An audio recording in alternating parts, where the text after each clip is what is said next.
இன்னைக்கு பாலிடிக்ஸ் அரசியல் ஆசை வந்து நாளைக்கு அரசியல்வாதி ஆகணும்னு நினைக்கிற காலம் இது. அதனால மக்களுக்கு எந்த பிரயோஜனமும் கிடையாது. ஒரு கிரைசிஸ், ஒரு முக்கியமான ஒரு பிரச்சனை வரும்போது மக்களை காப்பாத்துற தலைவர் வேணும்னா அவர் வந்து அந்த அந்த ட்ரைனிங்கோட வந்த ஒரு தலைவராக இருக்கணும். அது எந்த பக்கம் வேணா இருக்கலாம். நான் யாரையும் குறிப்பிட்டு சொல்லலை.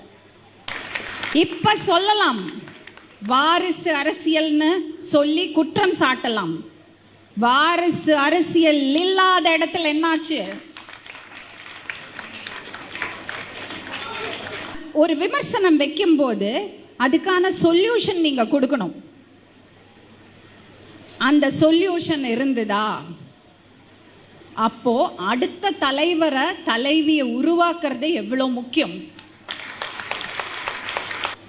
இன்ஃப்ராஸ்ட்ரக்சர் கொண்டு வரதுக்கு தமிழ்நாடு டிஎம்கே அரசு மாதிரி வேற யாருமே கிடையாதுங்க.